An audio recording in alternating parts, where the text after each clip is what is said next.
안녕하십니까. 목소리 잘 들리십니까? 마이크 소리가 좀 작은 것 같아서. 영어 설명회를 이제 시작하겠습니다. 안녕하십니까. 저는 본원 프리미엄관 상관에서 대표 강사로, 그리고 8관 목동 프리미엄관에서도 대표 강사로 영어 가르치고 있는 정현찬입니다. 반갑습니다. 지금 받으신 자료에 보시면 영어 설명회 자료라고 프린트로 A4 용지 하나 있거든요. 그걸 꺼내봐 주시면 좋을 것 같고, PT 내용이랑은 다릅니다. 그래서 중간중간 참고하시면서 앞을 좀 봐주셔야 될 것 같아요. 원래 일반적이라면 저희가 설명회를 진행하고 나서 질의응답 Q&A 시간을 진행을 할 텐데, 지금은 저는 순서를 틀겠습니다. 먼저 Q&A를 진행하겠습니다. 어머님들께서 먼저 궁금해하실 만한 것을 질문을 받겠다는 건 아니고요. 제가 지금 몇 가지를 준비해 왔거든요. 첫 번째는 영어는 절대평가인데 왜 모의고사 등급이 오르지 않을까? 1학년 모의고사 기준 아닙니다. 고2, 고3 거 기준으로 말씀을 드립니다. 1학년 모의고사는 아마 대부분의 자녀분들이 1등급 나오지 않을까요?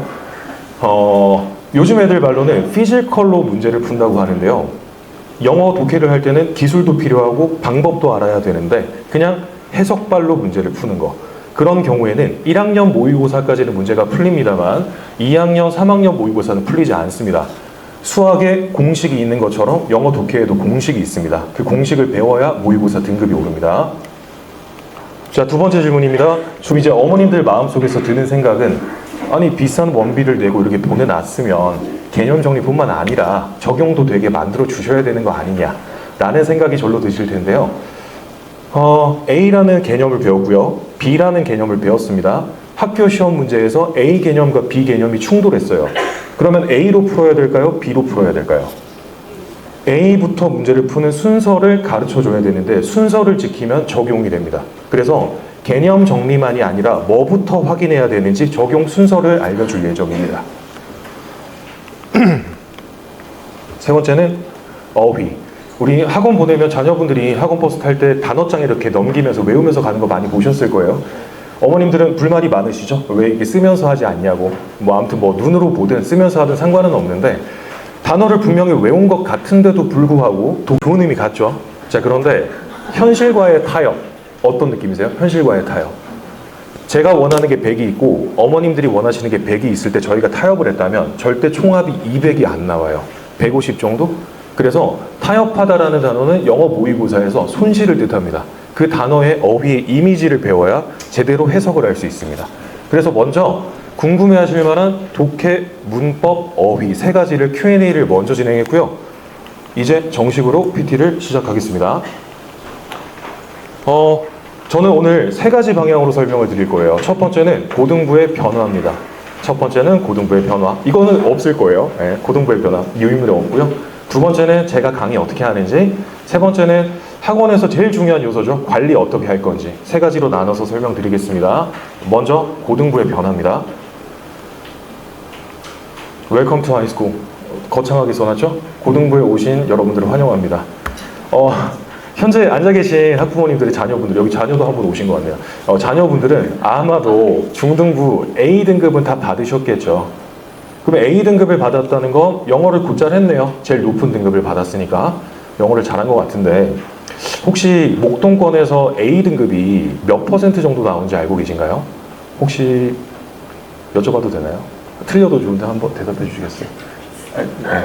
우리 대답 한번 해주시겠어요? 네네.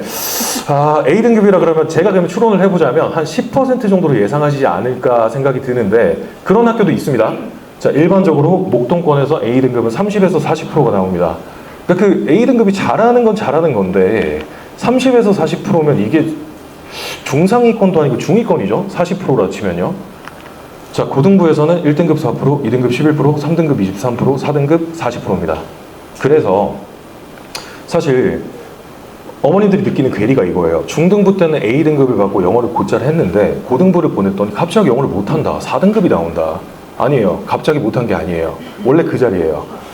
그래서 30%의 A등급 받던 애가 고등부 가서 그냥 4등급 받는 거예요. 근데 그걸 이제 CNC에서는 정말 잘했는데 하이 CNC 이런 문제는 아니다. 그런 문제는 아니다. 그런데 사실 이제 등급제가 바뀌었거든요. 고등부 5등급제로 바뀌면서 1등급이 10%로 늘었습니다. 2등급은 34%로 늘었고 3등급은 66%인데 그건 관심 없으시죠? 2등급까지만 써놨고요. 이게 늘면 좋은 건가요? 좋은 점도 있고 나쁜 점도 있습니다. 둘 다인데요. 뭐부터 설명을 드릴까요? 좋은 점, 나쁜 점. 나쁜 점이요. 자, 1등급 변화 추이, 2등급 변화 추이입니다. 나쁜 점은요. 여기 2등급을 봐주시면 되거든요. 자, 원래는 대학에서 내신 등급을 바라봤을 때 1등급은 당연히 극상위권, 2등급 11%면 상위권이었습니다. 인서울에서 쳐주죠, 2등급은. 3등급은 23%니까 좀 애매하지만 중상위권 소리는 들어요. 4등급이면 이제부터는 이제 내신은 종이장이 되지 않았나 라는 생각이 드는데, 이제 2등급이 34%로 늘었다는 건요, 지금 보시면 예전에 이 등급이 40%까지 연결되는 이 구간이 모조리 2등급이 됐다는 거거든요. 그러면 서울권 대학에서 바라봤을 때 2등급은 좋은 성적이 아닙니다. 그래서 자칫 잘못해서 1등급을 못 받고 2등급을 받게 되면 인서울 자체가 힘들어요. 지금 제가 뭐 전문가는 나중에 소장님께서 말씀을 하시겠지만 제가 대충 아는 바로는요, 예상치입니다. 현재는 예상치인데 1.7등급 정도로 평균이 나와야 그래도 인서울에 뭘 진행을 할 수 있다 정도로 보고 있거든요. 그래서 2등급이 는 게 좋은 소식이 아니라는 겁니다. 자, 그러면 어머님들께서 기다리시던 좋은 소식 알려드리겠습니다. 저는 하이CNC에서 높은 반, 프리미엄 반을 담당하고 있고요. 보통 특목관, 중등부로 따지면 CNC 특목관에서 학생들을 모셔와서 이관에서 수업을 하는데요. 저를 만나게 됐을 때 우리 특목관 출신 학생들이 3등급 나오는 경우 거의 못 봤거든요. 1, 2등급에서 끊거든요. 그래서 이렇게 다른 말로 표현하자면 4% 1등급 왕좌에 오르기 위해서 싸우고 있는 거예요. 10% 내부에서. 그런데 이제는 1등급이 10%로 확장이 됐기 때문에 안정적으로 1등급이 나올 거라고 예상합니다. 중등부 CNC 특목관 출신의 학생이 저희 프리미엄관으로 오게 됐을 때는 안정적으로 각 학교에서 1등급이 나올 거다라고 예상하고 있고, 이게 올해부터였거든요. 올해 그렇게 발현되고 있습니다. 그래서 지금 특목관 출신 자녀분들을 가진 어머님들이라면 하이CNC로 보냈을 때 영어 1등급은 확신할 수는 없으나 크게 문제는 없을 것 같다가 좋은 소식입니다. 최악의 소식은요, 원래 2등급 11%로 끊겼거든요. 여기 11% 학생들, 이제 2등급이 입장이 달라졌죠. 그렇게 되면 너무 땅을 치고 후회하게 되기 때문에 내신 등급 10%로 1등급 늘었다 그래서 대충 공부하면 안 되고요. 제대로 이제 공부를 해야 되는데, 어떻게 공부를 해야 되냐면요, 제가 중등부 CNC 특목관을 굉장히 존중하는 이유가 이 부분인데요. 중등부 절대평가는 학생들의 변별력을 확인할 수 없지만 아까 말씀드렸다시피 특목관 출신 학생들이 프리미엄관에 왔을 때는 고등부에서도 1, 2등급이 나오더라. 현행 1등급이 나오더라. 중등부의 반체계는 이렇게 나뉘어져 있죠. 제일 최상위 0.1%반, 영어 기준입니다. 최상위 0.1%반, 그리고 하버드, 스탠포드, 예일반까지가 특목관이고요. 그리고 프랩반, 어드밴스드반, 인터반이 이제 일반반인데, CNC에서 이 등급체계에서 정확하게 나눠서 학습을 진행하던 학생들이 나중에 고등부에 타학원을 가게 되면 어떤 문제를 만나게 되냐면요, 배웠던 내용, 동일한 과정을 다시 한번 배우게 된다거나 연계가 안 되니까요. 그리고 또는 레벨에 맞지 않게 갑작스럽게 어려운 난도로 푹 점프할 수도 있거든요. 그러면 똑같은 걸 배우는 것도 손해고 점프를 해도 손해인데, 저희 하이CNC 등급체계입니다. 레벨 0반부터 베이스 캠프반까지 구성되어 있고요. 지금 칸수를 보시면 아시겠지만 완벽히 똑같거든요. 그래서 저희 하이CNC는 CNC에서 학생들이 이렇게 이관을 할 때 직접 그 중등부 선생님하고 미팅하고요. 여러 차례 미팅을 하고 뭐 가르치고 계셨는지 확인하고요. 거기서 연계를 해서 그 다음 스텝으로 딱 수업을 진행하게 되거든요. 그래서 저는 이제 레벨 0반을 담당하다 보니까 여기를 기준 잡아 말씀드리면 특목관 선생님이 어디까지 가르쳤는지 확인하고 고1 수준, 고2 수준, 고3 수준 어디까지 가르쳤는지 확인하고요. 그리고 직독직해까지 가르치셨는지 아니면 그 다음 독해 공식까지 가셨는지 확인합니다. 그래서 그 다음 스텝을 조절을 해서 수업을 진행하거든요. 조금 구체적으로 말씀드리면 예일반부터가 특목반이었고요. 레벨 3반이 상위 11% 반이에요. 상위 11% 반. 그러면 예전 9등급제에서 1등급, 2등급에 포함이 되거든요. 말씀드렸다시피 특목관 학생들을 제가 받았을 때 보통 2등급으로 끊는다고 말씀드렸죠. 거기에 속하는 거고, 지금 현재 자녀분이 스탠포드나 하버드 반이면 7% 반, 4% 반에 들어가게 되고요. 그리고 0.1% 반, 레벨 0반은 전교 5등인의 목표반입니다. 그렇게 해서 중등부 때부터 연계됐던 그 방식 그대로 최상위권 수준에 맞춰서 수업을 진행하고요. 커리큘럼을 말씀을 드릴 텐데 여기 보시면 이 예비고일 레벨 제로반은요 월금 화목반의 수업이 열리고 2월 종강이라고 되어 있습니다. 자, 여기가 올해부터 저희 달라진 하이신시의 방식인데요. 제가 원래는 레벨 제로반 학생들을 한 30명, 40명 이렇게 가르치게 됐을 때 내신도 제가 다 했거든요. 그럼 제가 학교 담당을 보통 1학년이 28개 정도 나왔었어요. 죽는 줄 알았습니다. 정말 지옥 같았는데 그래도 다행히 28학교를 맡으면서 1등급, 2등급을 다수 이렇게 만들긴 했는데 제가 이제 의문이 드는 거예요. 이게 올바른 게 맞는지, 공장처럼 이렇게 돌아가고 있는 이 환경이 맞는지. 그래서 저는 이제 저희 학원의 영어 대표 강사고 저희 원장님이랑 이제 얘기를 논해봤는데 저희가 올해부터 지금 최초였고요. 이제 내년에 오게 되면 두 번째인데 학교별 반 구성으로 3월부터 틉니다. 그래서 중요한 부분은 내신 단독반은 아니고 연합반이거든요. 물리적으로 28개 학교를 다 쪼갤 수는 없기 때문에 이게 연합반으로 구성이 되고 저는 현재 평일반에서는 구현고, 양천고, 경인고 이렇게 맡고 있고 저는 진명요고반을 단독으로 개설했거든요. 혹시 그래서 특목자사고 지원하시는 것과 더불어서 진명요고는 특목자사는 아니지만 혹시 지망에 의향이 있으시면 저 기억해 주시면 좋을 것 같고요. 예, 깨알 홍보였고요. 네. 그래서 넘어가겠습니다. 11월에 하이CNC를 만나서 2월까지는 레벨별 수업을 진행합니다. 저는 레벨 제로반에서는 고3 평가원 모의고사로 수업 바로 진행합니다. 그리고 3월이 되면서부터는 1학기 과정, 그때 편제 확인해서 가장 교집합이 많은 학교들로 선생님 담당자가 바뀌게 됩니다. 그리고 이제 저를 다시는 만날 일이 없느냐, 레벨 제로반은 방학 때 다시 만나면 되거든요. 레벨 제로반은 다시 방학 때 반 이동을 할 수 있고 2학기 때는 다시 내신반으로 이동합니다. 그래서 다시 한번 말씀드립니다만 제가 혼자서 여러 학교 28개 학교를 그래서 사실 저한테 그 학교 해보셨나요 선생님은 의미가 없어요. 다 해봤어요. 다 해봤는데 그렇게 사진 찍으시네요. 감사합니다. 네. 그 학교를 혼자서 다 하는 거는 크게 좋지 않은 것 같았다. 제 개인의 경험이라. 그래서 반이동을 하는 게 훨씬 좋았다라는 말씀을 드리고 싶습니다. 자, 그리고 이번에는 강의입니다. 제가 강의를 어떻게 하는지 이제부터 짧게 설명드릴 거예요. 아까가 사실 본론이고요. 강의는 지금 보시면 재미가 없진 않죠? 이렇게 진행을 하는데 독해는 고3 평가원 모의고사로 처음 말씀드렸던 독해 공식을 알려주는 강의를 합니다. 그리고 문법은 고등부 필수 어법을 정리한 것과 더불어서 처음 말씀드렸던 대로 적용을 하는 게 주안점인 수업이에요. 순서를 지키는 것. 그리고 세 번째, 단어 시험의 경우는 한 번 등원할 때마다 200개씩 테스트 봅니다. 불가능할 것 같죠? 가능합니다. 가능하게 만들겠습니다, 제가. 그래서 200개씩 단어 시험 보고 반복 학습하고요. 아까 컴프라마이즈 기억하시나요? 타협하다? 그런 거 어휘 이미지 배우는 수업입니다. 자, 그래서 제가 갑자기 저 쳐다보지 마시고요. 저는 오래돼서 그래요. 제가 지금 결혼하고 지금 살이 많이 쪄가지고 어제도 원장님이 놀리셨거든요. 너 볼 때마다 살이 찐다 이러시는데 민망하네요. 자, 그래서 이게 제가 수업을 해드리면 좋을 텐데 옛날에는 이랬어요. 해드리면 좋은데 그게 안 되니까 제가 영상을 2분짜리거든요. 요거는 이제 유인물 안 보셔도 되니까 2분만 한번 봐주시겠습니까? 서울을 모의고사에다 필기를 잠깐 했던 게 흥명이라고 있었어요. 그죠? 그거랑 반대되는 개념 하나 설명드릴게요. 자, 제가 아까 피셔터치 직접 논리구조 얘기할 때 말씀드렸는데 모의고사의 대부분은 설명문이 아니라 주장문입니다.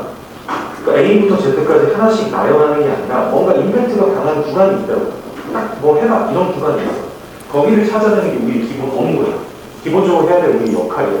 맞죠? 자, 그때 논리구조에서 가장 많은 유형이 흥명 등장하고 그리고 뒤집어주고 화자의 주장 나오는 구조겠죠? 이 흥명 구조가 나올 때 아까도 봤지만 가장 많이 쓰이는 게 불특정 다수야. 그리고 이게 좋은 말이 나올지 나쁜 말이 나올지 모르겠지만 일단 잘못된 내용이다. 노출을 시키고 있는 거죠. 이렇게 생각할 거야. 너는 그럴 거야. 라는 식으로. 그러다가 뒤집습니다. 화자의 의견이 강하게 탁 등장할 건데 그때 자주 쓰는 방식이 뭐냐면 전문가 접근.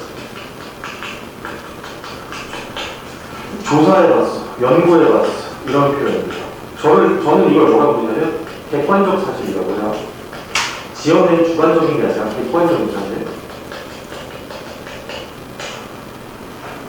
이런 표현들이 이제 right겠죠. 옳은 내용으로 가는 겁니다. 1994년에 American Anthropological Association, 미국 인류학 협회쯤 되겠지만 그것도 몰라도 되고요. AAA 대우자죠. 그거 집단입니다. 전문가까지 배우기 자, AAA가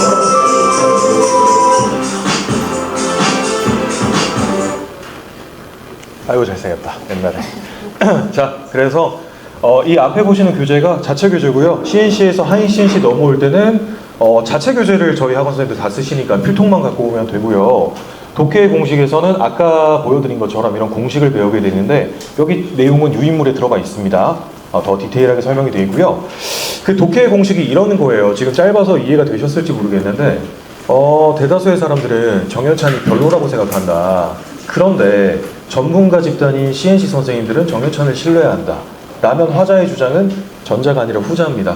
불특정 다수의 의견은 틀렸고 객관적인 사실을 말하는 집단이 사실이고 화자의 주장이다. 이런 공식을 배우는 거예요. 이 독해 공식이라는 교재에서 고3 평가원 모의고사로 학습하고요.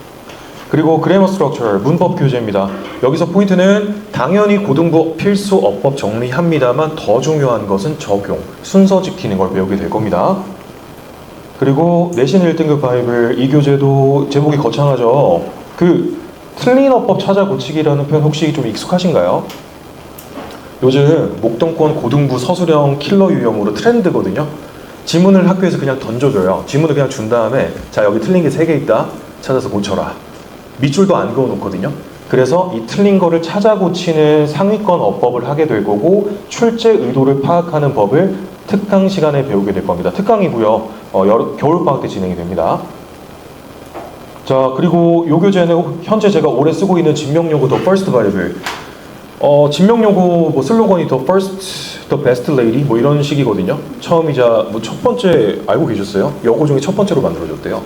그래갖고 뭐 그런 슬로건을 쓰는데 그 진명요구 교재고요. 제가 내신 대비를 하는 방법은 시그니처가 따로 있는데 이 부분은 학원 전체가 아니라 저와 저의 팀의 시그니처긴 해요. 보통 다른 학원에서 내신 대비를 할 때는 일반적으로는 시중에 있는 분석치를 토대로 수업을 하는 편입니다. 예를 들면 중등부에서는 적중백, 백발백중 이런 교재 그걸 기준으로 수업을 하는 편인데 저는 직접 모든 시험 범위, 교과서, 모의고사 전부 다 수기 분석지라고 공략집을 만들어 주거든요. 이렇게 생겼습니다. 예를 들자면 저기 위쪽에 이렇게 네모 박스 된 부분이 있죠. 여기가 학교에서 빈칸 추론으로 나올 만한 부분이다. 적중됐습니다. 그리고 서술형 체크가 이 형광펜 체크입니다. 학교에서 물어보기 중 구문 서술형 이런 식으로 체크한 공략집을 주고 이걸 토대로 수업을 해요. 그래서 자 어디를 밑줄 그어봐 라는 말을 하지 않아요. 예습으로 이미 다 옮겨갖고 자 시작하자. 세 번째 줄에 빈칸 보이지? 여기가 화자의 주장이야? 라는 식으로 포인트 정리를 진행합니다. 그렇게 학교에 맞춰서 진행을 하고요. 마지막 다 오셨습니다. 관리. 학원을 보낼 때 제일 중요한 건 관리죠. 저는 명확하게 인지하고 있습니다. 강의보다 중요한 게 관리라고 생각합니다. 그 관리 중에서도 첫 번째는 숙제입니다. 숙제를 반드시 해오게 만들어야 하고 숙제를 답만 체크하는 게 아니라 올바르게 해올 수 있어야 되는데요. 저는 담당하는 학생이 매년 100명이 넘거든요. 100명에서 150명 사이인데 갑자기 기하마시죠. 이게 도대체 관리가 되겠냐. 저는 지금까지 컴플레인으로는 관리 얘기가 나온 적은 없고요. 너무 빡세서가 자주 나와요. 너무 빡세고 거친 말 해도 되나? 애들이 재수가 없다고 저를 이렇게 얘기할 때가 있는데 관리력으로 컴플레인 나온 적이 정말 단 한 번도 없고 그리고 중등부 CNC 선생님들이 저한테 보낼 때 맡길 때 제발 관리 좀 잘해 주세요 라고 하는데 제가 배신한 적이 한 번도 없거든요. 자 그럼 숙제 검사를 제가 100명의 학생들을 어떻게 하냐면요. 수업 딱 시작할 때 출석 체크하고 제 조교가 출발합니다. 지금 저는 8명의 조교를 쓰고 있는데 뭐 하루에 8명은 아니고 이제 번갈아 가면서 8명을 쓰고 있는데 여기서 대박인 거는 제 조교들이 전부 다 제 제자 출신이거든요. 그래서 저랑 한 2년 또는 3년 공부를 했던 친구들이라서 제 수업 내용을 알겠네요. 어떻게 숙제를 해와야 되는지 알겠네요. 그래서 그렇게 숙제가 안 돼 있으면 저한테 안 했다고 보고를 합니다. 그러면 숙제를 그날 끝내고 남아서 하고 가는 게 원칙이거든요. 이렇게 숙제 관리를 해서 빡세다는 얘기가 많이 나오고요. 그리고 이 사실을 어머님들께도 알려드려야 되겠죠. 중등부는 보통 제가 데일리로 알고 있습니다만 저희는 이건 학원 전체입니다. 위클리 레포트는 보내드립니다. 위클리 레포트에는 이번 주에 잘 출결했는지, 숙제 다 했는지, 단어 시험 통과했는지, 그리고 모의고사 점수 숙제 몇 점 나왔는지 다 적혀있는 표를 매주 단위로 학사 일정과 함께 안내해드립니다. 자, 그리고 전체적인 학습량 관리. 수능, 내신 뭐가 더 중요하냐? 물론 1학년 때는 내신이 중요합니다만 그렇다고 모의고사 등급이 2등급 나왔을 때 기쁘진 않죠. 동시에 관리를 해야 되는데 예비고일 때 학부모님들이 가끔 질문하세요. 전화로. 혹시 지금 의지가 뿜뿜하는데 영어 공부 더 할 만한 문제집 추천해 주실 만한 거 없나요? 이렇게 물어보실 때가 있는데 추천 안 해드립니다. 학원의 숙제로 끝났습니다. 제 숙제가 독해, 문법, 어휘, 듣기 그리고 서술형까지 이렇게 나가게 될 거거든요. 그래서 그걸로 학습량은 충족되고요. 그러라고 보내시는 게 학원이기 때문에 더 이상의 공부는 필요 없습니다. 영어는 전체 학습량을 관리해 줍니다. 마지막으로 내신 대비가 아닐 때에는 항상 월말 평가 봅니다. 레벨 제로반은 11월에 만났을 땐 처음에는 고2 거로 워밍업, 12월부터는 고3 거로 테스트 보고요. 절대 평가기 때문에 등급 환산이 좀 힘들기 때문에 제가 평균 점수 같이 보내드려요. 평균 우리 반에서 몇 점이 나왔고 지금 자녀분은 몇 점이다. 그래서 상대적인 비교가 가능하게 말씀을 드립니다. 그래서 관리 부분이 가장 제가 주안점을 두고 있는 부분이라고 강조드리면서 저는 이제 영어 설명회는 끝이 났고요.